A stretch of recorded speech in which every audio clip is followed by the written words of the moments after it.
12 News is your local election headquarters. Now we continue our Where They Stand series on WPRI.com. I'm Ray Bakari. Joining us today is Richard Fascia, who is the Republican nominee for Rhode Island House District 42, which contains part of Johnston and part of Cranston. This seat will have a new representative come the next General Assembly session, regardless of who wins this November, because the incumbent, State Rep. Edward Cardillo Jr., was unseated in last month's September primary on the Democratic side. Richard, it's great to have you here. My pleasure. In 60 seconds or less, why do you want to be the next state representative? Well, I've spent my entire life in public service, over 46 years. I started out as a cop in Providence. I spent 20 years there. I retired at the rank of sergeant. I had some interesting assignments while I was there, including working in the administrative staff division. I was head of the hostage negotiation team, and I moved on after I retired. I spent 10 years working with the homeless, spent 5 years as a fraud investigator for the Providence Housing Authority. I've spent the last 19 years as the Republican-appointed member of the Johnston Zoning Board. And along the way, I've also been appointed by the Democrats to be their, to be the Republican representative on both the Board of Canvassers as the alternate, as well as the vice chairman of the Redistricting Commission. And you know, I've devoted my entire life to public service, and this is going to be my last public service job, one way or the other, I think. And I am looking forward to representing the people of Johnston and Cranston, and it will be the honor of my career to do so. If you're elected to represent this seat, one of the biggest votes you would do each year as a rep is the state's budget. We're now at a point where all that federal money has been spent. The Washington Bridge is going to need a lot of money to be spent to rebuild that, and there's a projected deficit. So looking ahead to the budget picture, are there any items on your mind that should be cut to reduce the size of the budget, and is there anything that you think should stay? Well, first of all, let's look at the budget as a whole. It's $14.1 billion. Yep. That's twice that of Delaware, New Hampshire, or South Dakota, which is 55 times larger than Rhode Island. And, you know, when you have a budget that inflated, I think there's a lot of meat on the bone that can be cut. But I have to get in there and get elected in order to look at that budget. And as I said, I've been, maybe I didn't mention, I am working now in private industry, where I'm a human resource manager. And if I've learned anything, it's that when you are looking at a budget for a job or something, first thing you need to do is break out the calculator and the pencil and start looking at where things can be cut. But first you have to look at that budget.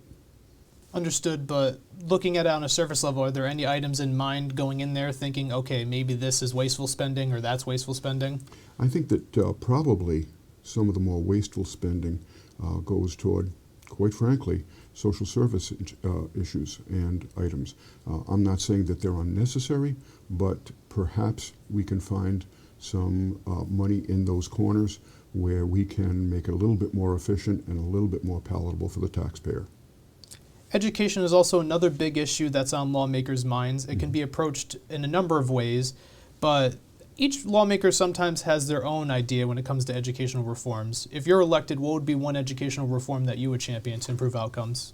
I'd like to see more energy put behind charter schools.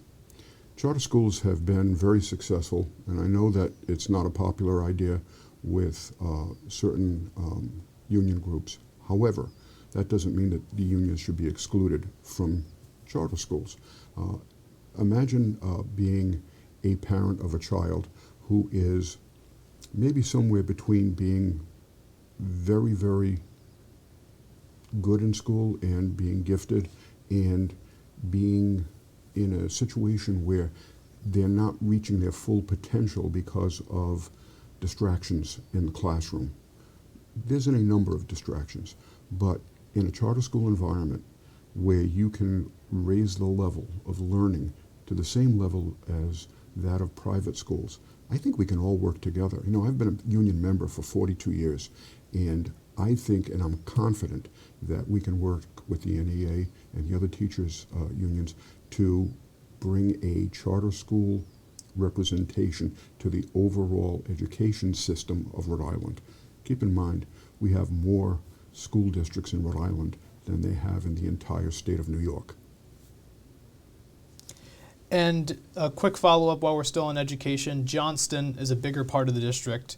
Johnston is currently the only city or town that's not signed on to Learn 365, which for those watching, it's state grants that are given to cities and towns to promote education outside the classroom. So things like out-of-school programs, for example. In your opinion, should Johnston finally sign on to that program? I think that's a better question for the mayor. I'm running for House of Representatives. Now, there's a chance that I'll have the mayor's ear, but I believe that the mayor has the best interests of Johnston in mind, and maybe you should invite him here. But just to clarify for the viewer watching at home, do you have a personal stance on it? Because you would represent. I do not have a personal stance on that at this time. But, you know, as I learn more and I start to peel back the layers of the onion, it's a solid chance that I will have a particular position on that later. Moving on to another topic, I have infrastructure. We can talk about the bridge, the roads, but I wanted to focus on a Johnston-centric one, which is the floodwater infrastructure. Sure. Johnston and Cranston, which is also in the district, though a tiny part, has had some gnarly floods, really bad floods. Yes. And if you're elected, how would you go about helping improve the floodwater infrastructure in those areas? Right now, as everybody knows, the Belfield Drive area of Johnston is underwater whenever there's a major rainstorm. But the other area of Johnston that's particularly concerning is the Atwood Avenue area. Now, the problem there is that is part of a tributary from the Pecasset River, goes under Atwood Avenue, and it's a very small area. I would work and I would hope to push with DEM and the Department of Transportation a plan to widen that, open it up so that it can accommodate the amount and the volume of rainwater that is coming through, because it rolls down from higher levels down to Atwood Avenue. We need to come up with a design that will accommodate large volumes of water, and that hasn't happened yet. Hopefully I can grab somebody's ear and get them to understand that this is very necessary. The businesses in that area suffer. Some of them on an annual basis lose a lot of money, not only in customers but in stock and inventory. My final question relates to something that will also be on the same ballot as your race, which is the question of if Rhode Island should have a constitutional convention or not. Every 10 years, typically the year that ends with 4 Rhode Islanders are asked, should there be a constitutional convention? The last one was in 1986 after approved in 84. We'll also have interviews with a for and against perspective on that on WPRI.com. But asking you this question, how do you feel about that question? Should there be a convention or not? I don't think it's up to me. I think it's up to the voters. You know, they will be going to the ballot box in November, and they will make the decision. And whatever decision they make, I will support. If they want to have a convention, I will be behind that. If they choose not to have a convention, I certainly will support that. But you will also be a voter voting for that question. So do you have, Do I have a preference? So at this time, I need to examine and think about it even further.